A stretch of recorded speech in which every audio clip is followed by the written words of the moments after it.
Olá, seja bem-vindo aí. Meu nome é Salomão Silva. Bom, eu vou começar a fazer uma revisão aqui sobre estruturas de dados. Eu já havia estudado sobre estruturas de dados há um tempo atrás aí, só que vira e mexe a gente tem que voltar lá, né, e dar uma relembrada em alguns conceitos, certo? E praticar também um pouco aí a sintaxe do código, revisar algumas coisas. Então, programação é assim, você tem que ir indo e voltando às vezes, né?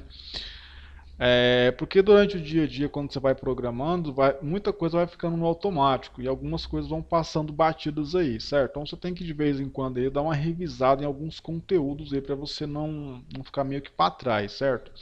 E essa semana agora aí eu vou iniciar um estudo aí sobre estrutura de dados simples. Então eu vou estar te dando aqui algumas estruturas de dados aí. Vou estar estudando array, pilha, fila, lista ligada, conjunto, dicionário, né, ou uma hash map, árvore e grafo.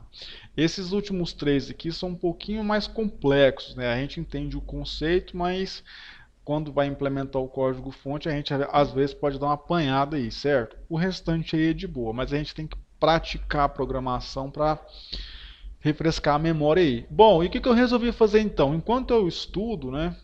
Quando, por exemplo, eu estudar aqui arrays, que não de boa e tal, pilha, fila, lista ligada de boa, eu vou estar postando aqui os vídeos, né? Explicando também para você aí, caso você tenha interesse em saber um pouco sobre a estrutura de dados. E se te ajudar de alguma forma aí, eu fico satisfeito com isso, beleza? Bom, mas antes de então iniciar aqui os nossos estudos aqui sobre estruturas de dados, eu vou ter que definir aqui então o que que são dados, né? O que que são dados e o que são estruturas de dados. Antes de eu estar falando aqui, né, posteriormente sobre a array, pilha, fila e tal. Bom, o que que são dados, né?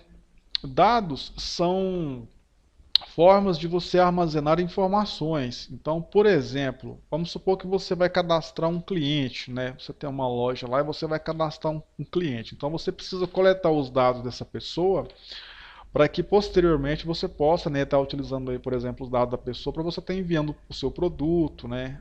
Ou você vai cadastrar um produto, você precisa do nome do produto, do peso, de que tipo de produto que é, da categoria, né? No caso, se você for cadastrar uma pessoa aí, quais propriedades a gente poderia ter para um cadastro de uma pessoa, né? Então a gente poderia ter aqui, por exemplo, o string, nome, né? Igual aqui a Salomão Silva. A gente poderia ter aqui idade, vamos colocar aí 33 anos. Vamos colocar aqui, por exemplo, se eu sou maior de idade, né? Obviamente eu sou.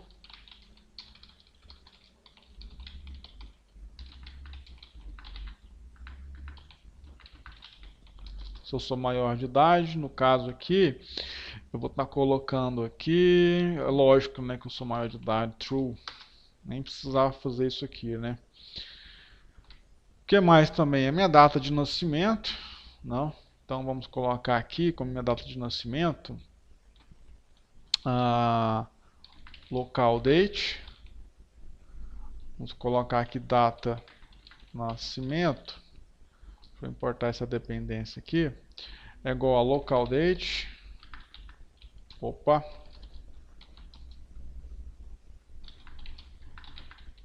Local date. Ponto. Vamos colocar aqui o ano, o mês e o dia, né? Então o ano aqui 1989. Eu nasci aqui no dia 15, no mês 9, certo? O que mais então que poderia ser um dado aqui de cadastro relevante para uma loja aí, certo? Endereço, string, endereço, né? Então, por exemplo, aí, rua 01, quadra 01, lote 123, setor aí, né? Vamos colocar qualquer um. Isso aqui é só um exemplo, né? Então, de posse desses dados aqui, a gente vai fazer o que? A gente vai construir as informações que o nosso sistema vai ter, né? Então, quando você for construir, por exemplo, um sistema, né, que vai consultar aí os dados de um usuário ou de um cliente seu, na verdade, você vai utilizar esses dados aí que estão armazenados em variáveis, né? Aqui temos variáveis primitivos aqui, no caso da idade, e temos uma variável primitiva aqui no caso da idade, que isso é maior de idade, né? Aqui já temos uma variável do tipo objeto, que ela é um pouco mais complexa, e uma string aqui, por mais que você não use o operador new para instanciar ela, ela também internamente se comporta como um objeto aí, certo? Então, dado é isso aí, né? Dado é uma forma de você estar armazenando as suas informações em unidades menores, certo? Então, isso aqui, ó, se tiver lógica para um ser humano aí, né? Dentro de um contexto de um cadastro de um cliente, por exemplo, esses dados aqui eles vão ser o quê? Eles vão virar informações. Então, um dado não é uma informação, um dado é apenas um dado. E para você estar armazenando esses dados em uma menor unidade de informação possível, de armazenamento, você utiliza aí variáveis, né? Sejam elas variáveis primitivas ou sejam elas variáveis aí do tipo objeto, né? Variável primitiva aí você tem acesso direto à memória, enquanto variável do tipo objeto aí você tem referência para aquela variável objeto, né, que está instanciada na memória, porque ela é um pouco mais complexa aí, beleza?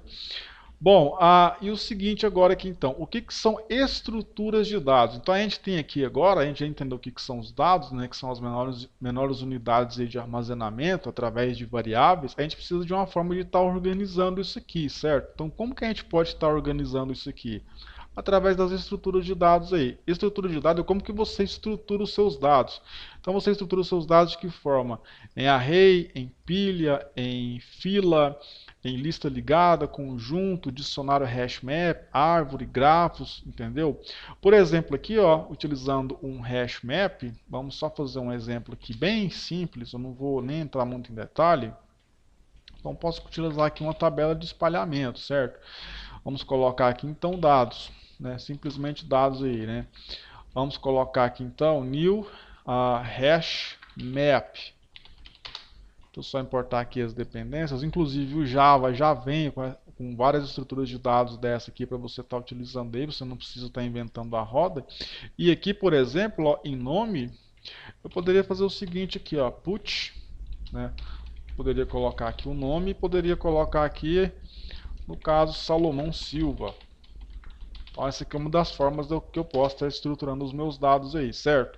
Aqui em dados.put, eu posso estar colocando aqui, deixa eu só dar um Ctrl C e Ctrl V aqui, a gente ter os nossos dados aí estruturados. Então, essa aqui é uma das formas da gente estar estruturando os dados. Então, posso colocar aqui, por exemplo, idade, né? Idade que no caso é igual a 33, se ele é maior de idade, obviamente é, né? Data de nascimento, posso estar colocando aqui também. Que eu vou até utilizar o nome da própria variável para estar criando essa chave aqui. E o endereço aqui, eu posso estar também armazenando aqui, ó, essa tabela de espalhamento aí. Então é uma das formas de você estar estruturando os seus dados. Nesse caso aqui, eu estruturei os meus dados aqui, ó, dentro de um dicionário aí, né? O que é um dicionário? Possui chave e depois possui o valor. Se eu for utilizar esses dados aqui depois para consultar esses dados desse cliente aqui, fictício aqui, né? Eu poderia, por exemplo, enviar uma encomenda para casa dele. Lógico que aqui falta algumas informações como CEP, telefone, um monte de coisa, mas aqui é só para dar um exemplo. Então o dado é uma menor unidade de armazenamento através de uma variável e enquanto a estrutura de dados são as formas como você pode estar armazenando aí estes dados, certo? No próximo vídeo aí, eu vou estar falando aí, né, nesse primeiro que eu falei sobre o que são dados, no próximo eu vou estar falando sobre a primeira estrutura de dados que a gente vai ver, que é o array, né? Na verdade, já tem um vídeo gravado sobre isso aí, mas eu vou iniciar essa playlist aqui, né? Essa semana aí, até o final do mês eu termino, beleza? Para mim mesmo revisar algumas coisas que às vezes passa batido, certo? Igual, por exemplo, que a gente estuda, por exemplo, eu já tenho aqui de cabeça esse tabela de espalhamento map aqui, o hash map, mas eu quero saber como é que isso aqui funciona a fundo. A gente tem que ter essa curiosidade, tem que estar buscando evoluir sempre, né? Então é isso aí, eu te espero no próximo vídeo, que eu vou estar gravando daqui a pouco, para finalizar pelo menos aí, né? finalizar o dia hoje aqui sobre array. Depois pilha, fila, até chegar aqui em grafo, né? Que esses três aqui são os mais complexos aí, né? Não para entender em si, mas para implementar o algoritmo que vai fazer a execução aí, certo? Para entender é de boa. Então, valeu!